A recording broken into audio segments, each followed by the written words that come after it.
Hello everyone, my name is Jaswinder Kaur. I welcome you all on Only Selection World.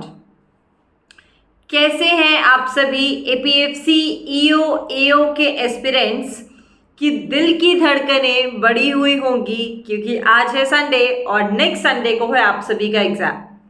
इस समय में बहुत सारी तरीके की बातें आप लोगों को सता रही होंगी, बस आपको ये समझ में नहीं आ रहा होगा कि ये एक ही हफ्ता क्यों, और समय मिल जाता, थोड़ा और समय मिल जाए, किसी तरह से तो एग्जाम एक्सटेंड हो जाए, कुछ तो कह दिया जाए कि एग्जाम अभी नहीं होगा तो हम ये कर देंगे और तो हम वो कर देंगे। बट अल्टीमेटली सच तो यही है कि सिर्फ एक हफ्ता बचा है आपके पास, मतलब आज संडे है, नेक्स्ट संडे आप लोगों का है एग्जाम। इस टाइम पीरियड में आपको क्या चीज़ें करनी चाहिए और क्या नहीं करनी चाहिए, इसके ऊपर आप लोगों को देना है थोड़ा सा ज़्यादा ध्यान, क्योंकि जब किसी भी पेड़ पर आम या कोई भी फल हो, अगर वो पूरा पक करके बस तैयार हो चुका है, उसे अगर एक भी दिन, एक भी पल पहले अगर तोड़ लिया गया तो उसमें वो स्वाद नहीं आएगा जो उसमें आना चाहिए। मतलब जो वक्त है ना, जो टाइम है, एक्चुअल जो टाइम पीरियड है, उसका बहुत इम्पॉर्टेंट महत्व होता है किसी भी चीज़ में। तो अभी तक आपने तैयारी की है अगर बहुत अच्छे तरीके से, तो आखिरी के समय में सही तरीके से बना रहना बहुत इम्पॉर्टेंट है। लास्ट का टाइम जो होता है किसी भी चीज़ के लिए, वो उसके टेस्ट को, जैसे फ्रूट की बात अभी मैं कर रही थी कि फ्रूट में स्वीटनेस जो है वो डिपेंड करेगी उसके लास्ट टाइम में। अगर हमने उसको थोड़ा पहले थोड़ा बाद में तोड़ लिया तो वो डिपेंड करता है गार्डनर के ऊपर कि भाई वो उसको उसी समय तोड़े, है ना, जिस समय वो पूरी तरीके से अपने फुल फॉर्म में हो। तो लास्ट वाला जो टाइम है हर चीज़ के लिए इम्पोर्टेंट है, चाहे वो कोई फल हो पेड़ पर लगा हुआ, या आप लोगों की तैयारी हो जिसका फल आपको चाहिए है। तो आई होप कि आप लोग मेरे कहने का मतलब समझ गए होंगे कि आखिरी का ये जो एक वीक है ये कितना ज़्यादा क्रूशियल है। आपने कितनी भी अच्छी तैयारी की है, अगर आप इस लास्ट वीक में अपने आप को कंट्रोल और मैनेज नहीं कर पाएंगे तो चीज़ें हो जाएंगी खराब। इसलिए ये जो लास्ट वाला टाइम पीरियड है इसको बहुत अच्छे से मैनेज करके चलना है। तो ये हुई एक बात। अच्छा, अब लास्ट के टाइम में ऐसा करें क्या मैम, क्या कहना चाह रहे हो, किस तरीके से हम चीज़ों को मैनेज करें लास्ट टाइम में? सबसे पहली बात यह है कि कुछ लोग रात में जाग रहे होंगे, कुछ दिन में जाग रहे होंगे।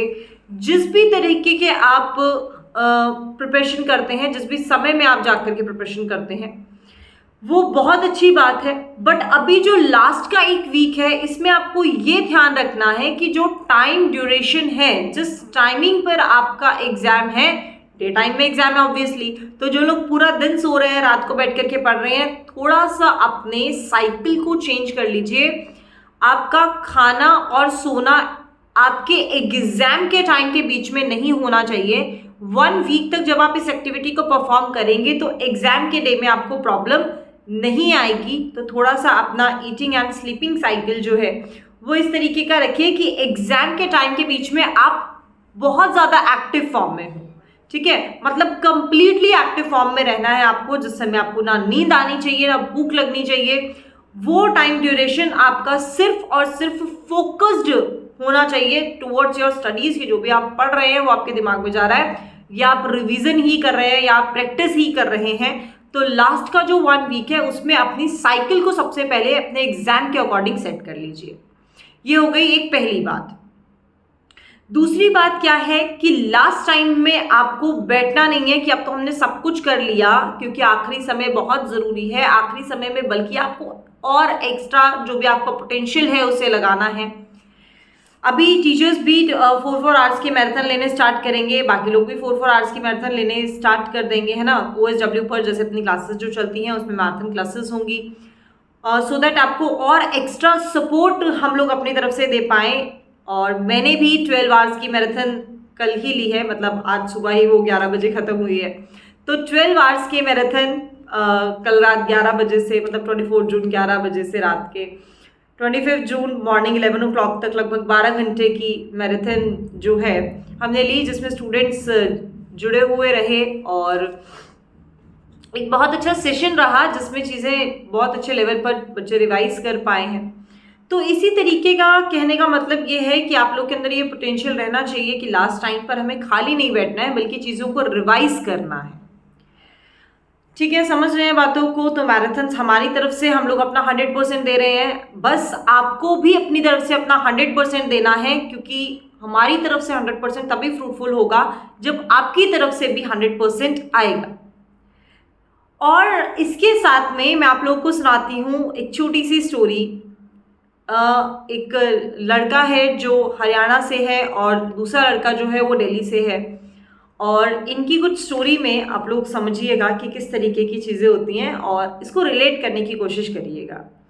तो क्या है कि दिल्ली में एक लड़का रहता है और इसको मतलब नहीं है पढ़ाई लिखाई से, इतना मस्ती में है, बीटेक कर रहा है, और बीटेक करने में इसको कोई खासा मतलब है नहीं इस चीज़ से कि क्या चीज़ें चल रही हैं। से अगर नोएडा का है, ठीक है, तो सपोज ये नोएडा की स्टोरी है ना, तो उधर बीटेक वाले रहते ही हैं ज़्यादा, तो उसको ज़्यादा मतलब है नहीं इस बात से कि क्या चीज़ें हैं, बस बीटेक कर रहा हूँ, ठीक है, मौज मस्ती अपना एंजॉय जैसा करते हैं, जो अपना माहौल होता है।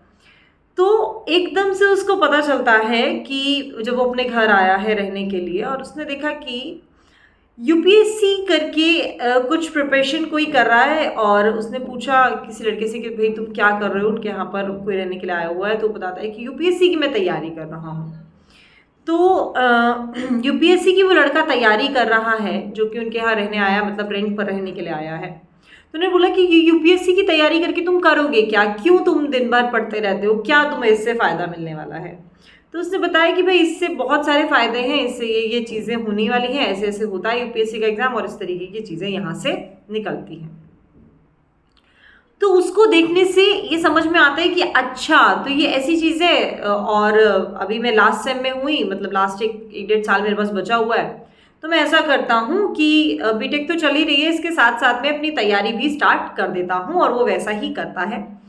उनसे सारा चीज़ें समझ करके और सारी चीज़ों को समझते हुए यूपीएससी को थोड़ी सी यूपीएससी से दोस्ती करते हुए उसकी तैयारी शुरू करता है, और इस धुन में सवार होकर के कि देखा जाए कि एग्ज़ाम क्या है, पूरी मेहनत और लगन के साथ तैयारी कर रहा है, जिसमें वो एंथुसियास्टिक भी है, मेहनत भी कर रहा है, और बस इंजॉयमेंट के साथ उस चीज़ को कर रहा है, बट मेहनत पूरी दिखा रहा है वहाँ पर।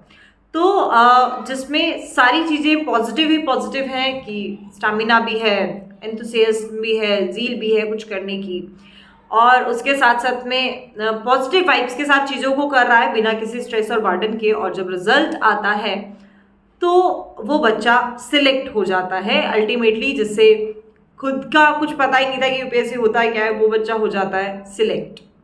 तो हमने क्या देखा कि भाई एक्चुअल में ये रियल स्टोरीज हैं कि बच्चे को थोड़ा सा कुछ बताया गया कि ऐसे इस तरीके से होता है, और उसने मेहनत करने से, सिर्फ उसकी मेहनत से, ठीक है, और पॉजिटिव माइंडसेट के साथ किस तरीके से उसने एग्जाम क्रैक कर लिया।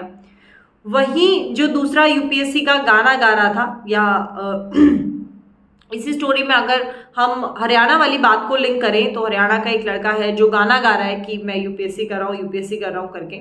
इसमें स्टेट वाइज किसी टाइप का डिस्टिंक्शन मत लीजिएगा, बट वो कह रहा है कि मैं प्रिपरेशन कर रहा हूँ, सारी चीज़ें कर रहा है, शो कर रहा है इस तरीके का। शो क्या कर रहा है, प्रिपरेशन भी कर रहा है, और कहीं ना कहीं प्रिपरेशन करते करते उसमें ये कॉन्फिडेंस आ गया है कि मैं तो 2 साल से तैयारी कर रहा हूँ और अब मुझे सब कुछ आता है। ठीक है, हरियाणा का जो लड़का है वो 2 साल से लगभग तैयारी कर रहा है, उसको ये कॉन्फिडेंस आ गया है कि मुझे सब कुछ आता है, मैंने बहुत अच्छे लेवल पर तैयारी कर ली है। सेम एग्जाम में उसने भी अपियर किया है, और बीटेक वाले की 1.5 साल की तैयारी है, और वहीं हरियाणा वाले लड़के की 2 से 2.5 साल की तैयारी है। बट इस ओवर कॉन्फिडेंस के साथ, क्योंकि लोग भी उसको कह रहे हैं अरे यार तुझे तो बहुत कुछ आता है, तू तो इतना पढ़ता है, तू तो ये करता है, तू तो वो करता है, बट उसका एग्जाम तक क्लियर नहीं हो पाता। तो ऐसा क्या रीजन रहा होगा जिसकी वजह से उसने वो एग्जाम भी क्लियर नहीं कर पाया? क्योंकि उसके अंदर उसको वो ओवर कॉन्फिडेंस की वजह से उसने लास्ट समय में पढ़ाई करना बंद कर दिया। और बीटेक वाले को तो कुछ आता पता है नहीं, तो उसको क्या लग रहा है मुझे कुछ नहीं आता, तो एग्जाम में अगर अपियर कर रहा हूँ तो कम से कम ढंग से अपियर करूँ।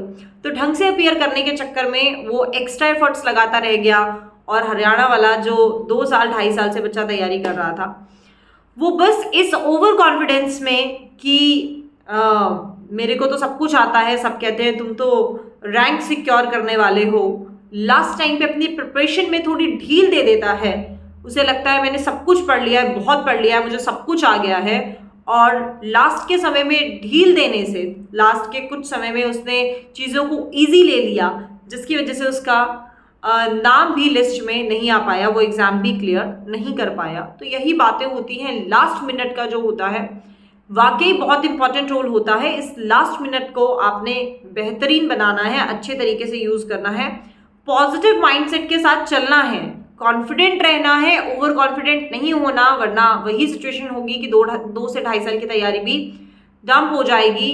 और हम अगर इस तरीके से इस चीज़ को देखें तो एक तरीके से जो खरगोश और कछुए वाली कहानी है वो भी यहाँ पर बिल्कुल सही फिट होती है कि खरगोश ओवर कॉन्फिडेंस में ही तो सो गया था।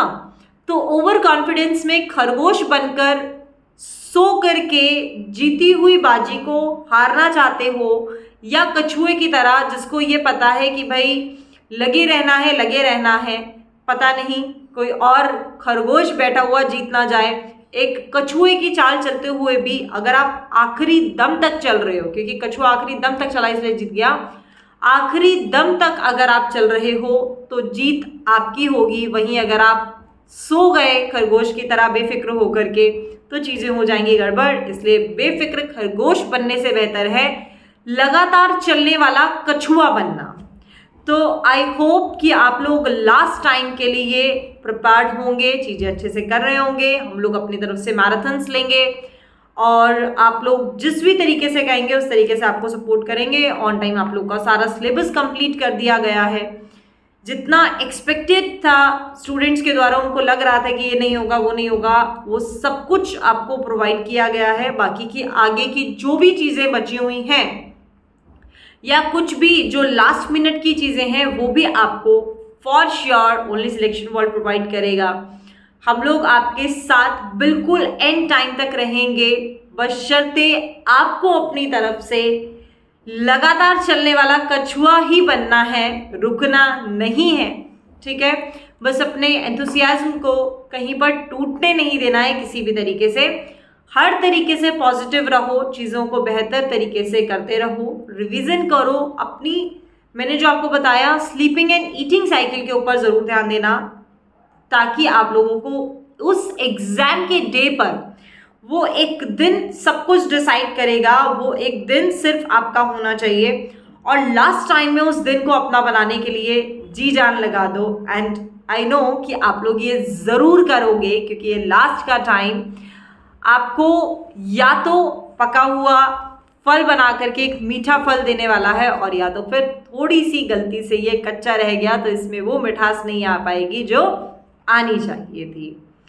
ठीक है, तो नेक्स्ट बात यही है कि ये एक वीक आपको अपना बेहतरीन तरीके से इस्तेमाल करना है। आप जिस तरीके के जो डर लग रहे हैं, जो परेशानियां आ रही हैं, जो भी बातें आपको पूछनी है, वो सब आप कमेंट बॉक्स में लिखिएगा। मैं आपको फिर उसी टॉपिक के ऊपर हम लोग बात करेंगे, शॉर्ट में लॉन्ग में, जिस तरीके से भी चाहेंगे उस तरीके से उधर बात करेंगे। बाकी टेलीग्राम पर, ऐप पर, यूट्यूब पर, हर जगह हम आपके साथ कनेक्टेड हैं ही, क्योंकि मैं हमेशा कहती हूँ कि stay connected to get selected at only selection world, because you know and everybody says that selection means only selection.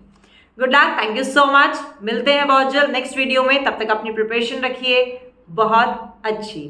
Thank you so much.